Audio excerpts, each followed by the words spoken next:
Phone tapping కేసులో A1గా కేసీఆర్. తెలంగాణలో political earthquake. KCR చుట్టూ బిగుస్తున్న ఉచ్చు. త్వరలోనే ఛార్జ్ షీట్ ఫైల్ చేసే అవకాశం.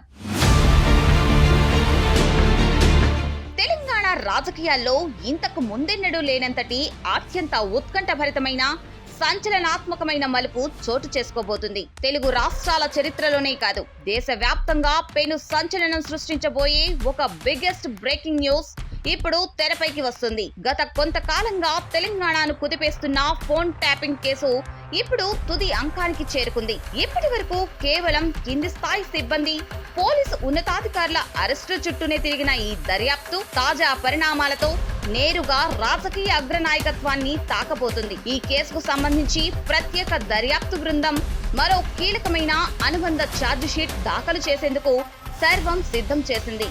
ఈసారి గత ప్రభుత్వానికి చెందిన 3 అత్యంత కీలక వ్యక్తుల పేర్లను నిందితుల జాబితాలో చేర్చబోతున్నట్లు విశ్వసనీయ సమాచారం అందుతున్న సమాచారం గనక నిజమై ఫోన్ ట్యాపింగ్ కేసులో మాజీ ముఖ్యమంత్రి కేసీఆర్ ను A1 నిందితుడిగా చేరిస్తే అంతకు మించిన సెన్సేషన్ ఇంకొకటి ఉండదు. సిట్ సిద్ధం చేసిన తాజా నివేదిక ప్రకారం మాజీ ముఖ్యమంత్రి కేసీఆర్ ను ఈ ఫోన్ ట్యాపింగ్ కేసులో ప్రధాన సూత్రధారిగా భావిస్తూ మొదటి నిందితుడిగా చేర్చబోతున్నట్లు తెలుస్తుంది. ఆయనతో పాటు గత ప్రభుత్వంలో చక్రం తిప్పిన మరో 2 ఉన్నత స్థాయి నేతల పేర్లు కూడా ఈ అనుబంధ ఛార్జ్ షీట్ లో ప్రముఖంగా ఉండనున్నాయి. ఇప్పటికే ఈ కేసుకు సంబంధించి పలువురిని లోతుగా ప్రశ్నించి విచారణను ఒక కొలికి తీసుకువచ్చారు. కేవలం రాజకీయ ప్రత్యర్థులను అణచివేయడానికే కాకుండా అనధికారికంగా సొంత పార్టీ నేతలు, పారిశ్రామికవేత్తల ఫోన్లను కూడా ట్యాప్ చేశారనే అంశాలపై పక్కా డిజిటల్ ఆధారాలు సేకరించిన తర్వాతే సిట్ ఈ 3 కీలక వ్యక్తులపై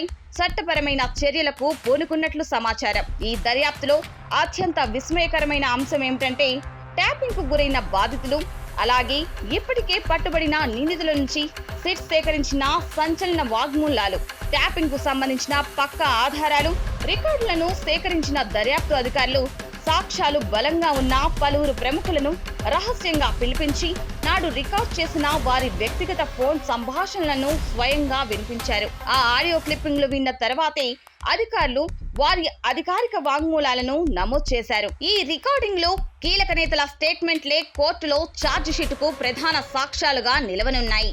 అధికారికంగా మావోయిస్టుల వేట పేరుతో స్పెషల్ ఇంటెలిజెన్స్ బ్యూరో పరికరాలను వాడుతూ అనధికారికంగా సాగించిన ఈ గూఢాచర్యం వెనుక వందల కోట్ల ఆర్థిక లావాదేవీలు, భూముల సెటిల్మెంట్లు కూడా జరిగినట్లు సిట్ గట్టిగా నమ్ముతుంది. ముఖ్యంగా ఎన్నికల సమయంలో ప్రత్యర్థుల వ్యూహాలను చిత్తు చేయడానికి, వారి ఆర్థిక మూలాలను దెబ్బతీయడానికి ఈ ప్రభుత్వ వ్యవస్థను ఎలా దుర్వినియోగం చేశారని సాంకేతిక నివేదికలను కూడా ఈ ఛార్జ్ షీట్ లో పొందుపరిచారు.